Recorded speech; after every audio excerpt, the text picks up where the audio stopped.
Hi, welcome to the Ellis Talker Show. I'm DV LeBron. Today, my very special guest is Mr. Sean Flannery, who's running for Red Oak City Council. How you doing, sir? Good. Thanks for having me on.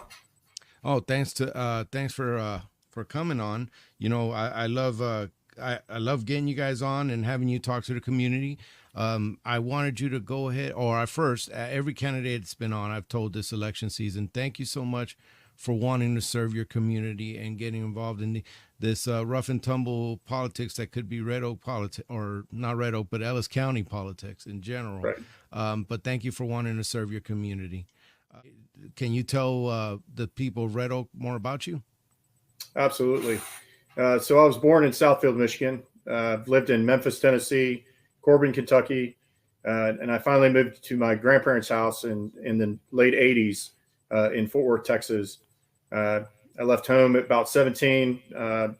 Was Worked as a heavy equipment mechanic for several years in Grand Prairie and Irving, Texas. My wife and I have been married since 1992. Uh, we lived in Arlington and Mansfield, Texas, until I joined the Marine Corps in 1995. After I joined the Marine Corps, I served as an 0311 rifleman, an 0369 infantry platoon sergeant, an 8999 first sergeant, and before accepting my commission as a infantry weapons officer, which is 0306. I retired in 2020 after 25 years of service in the Marine Corps and returned home in 2020.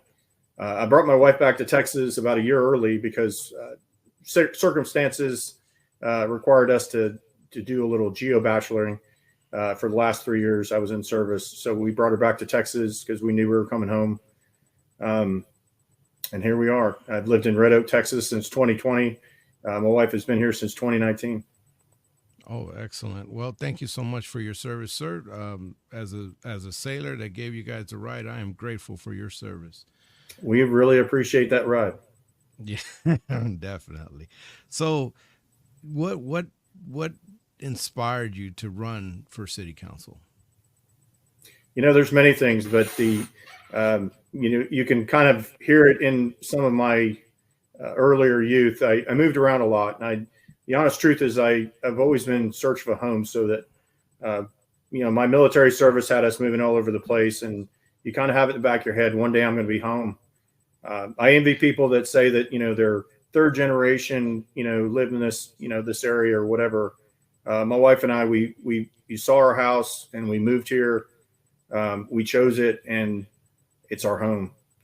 So like last year, we had some things come about with the city and some proposals that came about. So I stood up. I stood up and challenged those proposals. Um, and here we are. I found that I had a lot of support in the community. A lot of folks came up to me and said, "Hey, why don't you take a stab at this?" They could see my passion in my words and my conviction in what I believe in. So here I am. I'm not a politician. Well, a smart gentleman told me I have to change that. I am in politics, so I am a politician, but I'm not an experienced politician. I started out as a concerned citizen that wants to serve his community. I have no financial ties to any entity. I believe in the Constitution, and I believe that the people and businesses of Red Oak need equal representation. So that's why I'm here. And that is very noble because it's representing the people is a beautiful thing. It is you get the government you participate in, and you decided to participate a little more. Yes, sir. So yeah. So what qualities would you bring if you were elected to Red Oak City Council? What would you bring to it? So I didn't talk a whole lot about my education. While I was in service, I was able to obtain a bachelor's degree in legal studies and a master's degree in MBA from New England College. So as soon as I retired, I opened up two businesses, and I've been working at them ever since. I the thing I think I bring to the table is I'm an analyst. I look at things and I figure out how to make it work. Um, as an infantry weapons officer, my whole job was providing recommendations to people that had to make decisions, analyzing situations to make sure that the people involved got the best training. safely and effectively every time in most efficient manner, because we just didn't have time. So every situation that I come to from this point forward will be looked at through that lens. What's the best? What's the best situation? What's the best? How do we get this most efficiently for the best outcome for the people? What's the proper role of a or I'm sorry, I just did an interview of that one. So, That's all right. what is the proper role of a Red Oak City councilman? Well, honestly, I think it goes back to the preamble of the Constitution. I think you have to apply constitutional values there. Uh, the U.S. Constitution the preamble clearly states: establish justice, ensure domestic tranquility, provide for the common defense, promote the general welfare, and secure blessings of liberty to ourselves and our prosperity.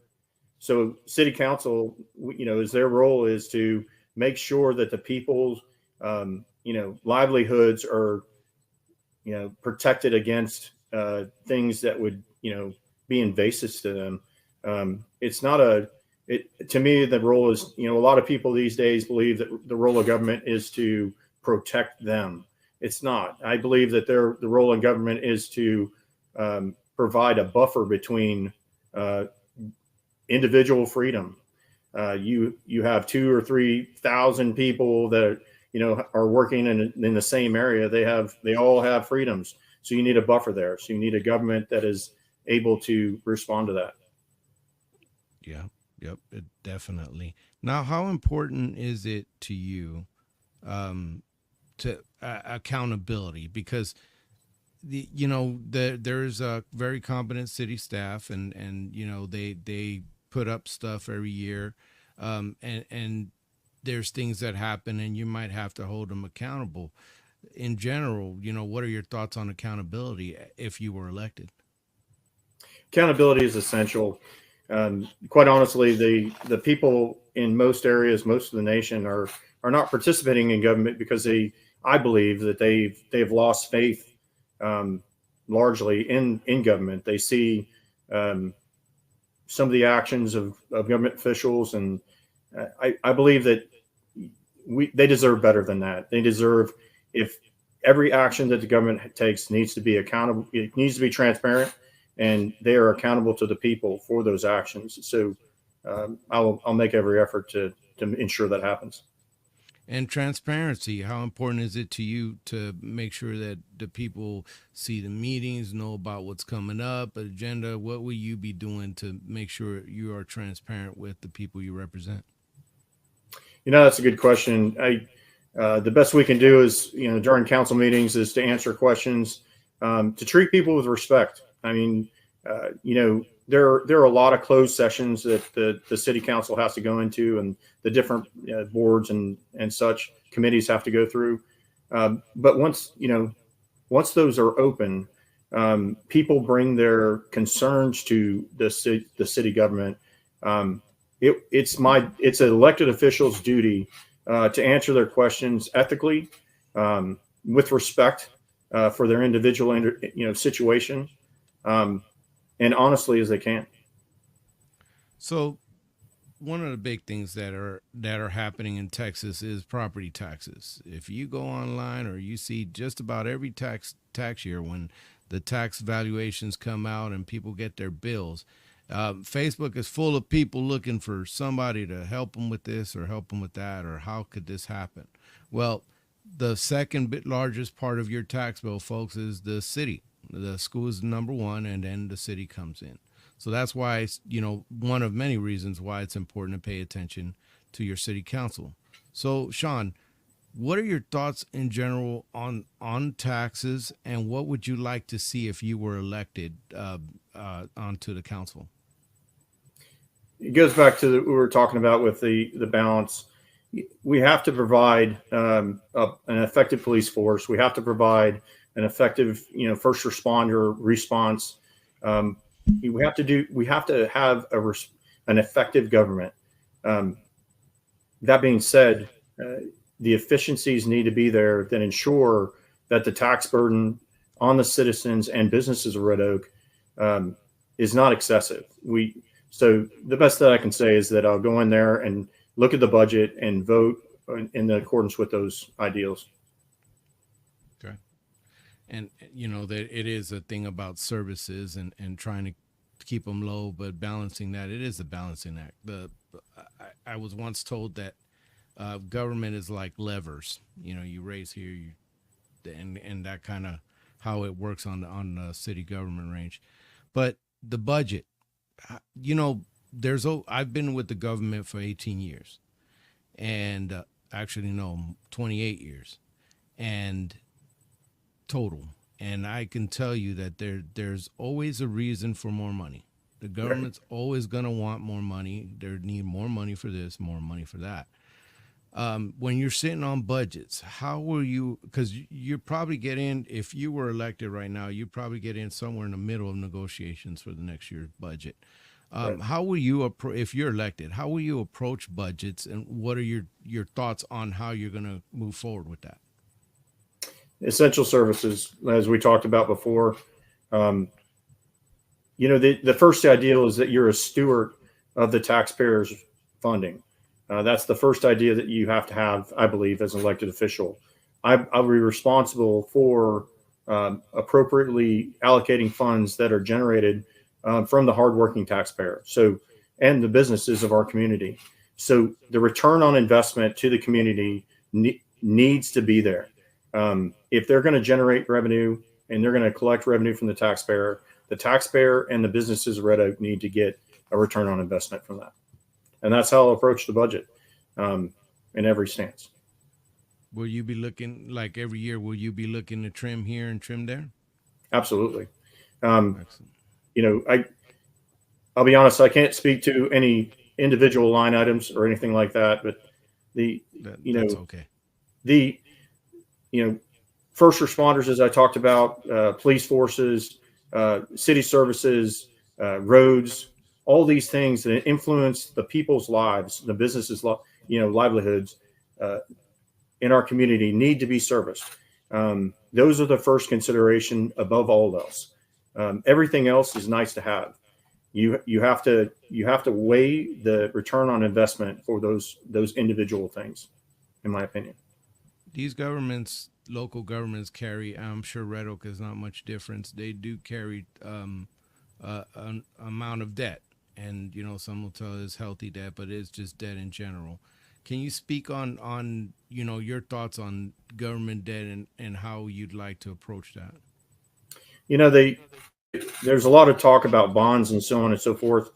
The reality to me, people automatically talk about bonds being a tax increase. That's kind of a misnomer. It's a tax extension, is what it boils down to.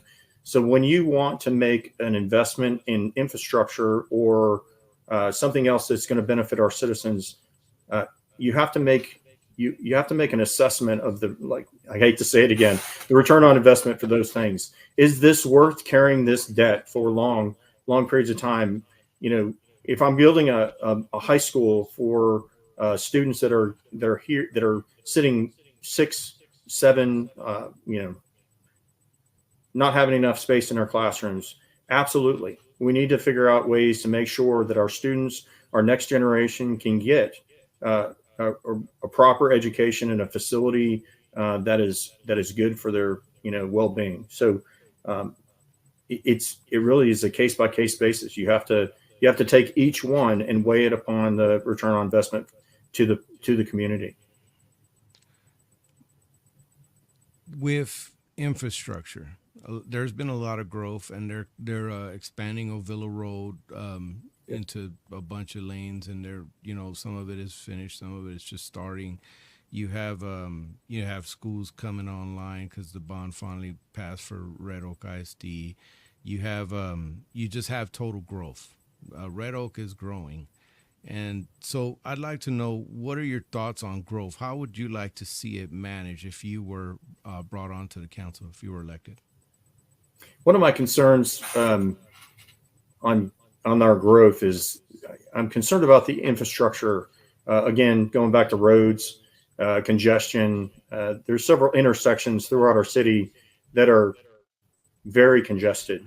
And as we grow, those plans need to be put in place to ensure that people that are traveling to and from work or traveling across roads that are safe, there's adequate lights and lights, red lights and uh, overpasses that are safe to transit. So the growth needs to equal the infrastructure, and the growth need to grow together. Um, you just can't put 100 new businesses in an area and 10,000 houses and decide, oh, here we go. You have to improve the roads. You have to improve the electrical grid. You need to provide basic services. You need to ensure that the police coverage is going to be adequate to ensure that we don't have a spike in crime. You need to all those things. You need to have fire response that's appropriate so that people's they they can respond to them in a timely manner. You can't extend those things; they have to grow together, and that's really my position on it.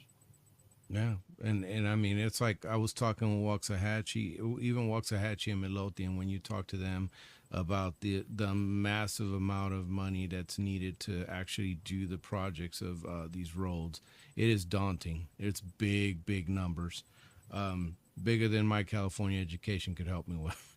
But yeah, Right. there's some big numbers. Business. What can the city of do you like the way Red Oak has been growing with its business, and what would you like to see to encourage business? I think the city really needs to take a look at um, making sure that uh, every business in Red Oak is receiving um, incentive to stay here. What I mean by that is you can't pick and choose businesses that get specific tax rates or deals. We need to take care of all businesses.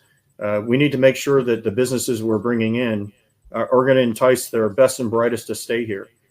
If you want to build a community, you can't have a big community that just simply people live in at night when they're sleeping and go to a job somewhere else. You need to have a balanced community where you have some people that do that, some people that have an opportunity to stay here and work and raise their family in a location close to their home.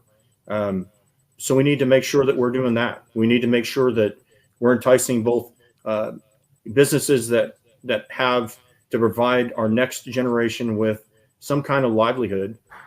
We need to provide a a set of businesses that want to stay here and thrive here. It there's going to be times when you have people who don't agree with you, Sean, and you're up on the city council, and then you have your relationships with other council members. How will you navigate those relationships? What are your thoughts about having a good relation with the board, or talking to people that you disagree with if you are elected? Well, I might sound like a very opinionated person, but the reality is that I usually leave my ego at the door, except when I'm on the rifle range. The Or if I'm having a conversation with somebody and they can convince me that something's in the best interest of the community, I'll listen. I'll listen to them all day. At the end of the day, I have to make my own choice based on what the oath that I provided to the citizens and businesses of Red Oak.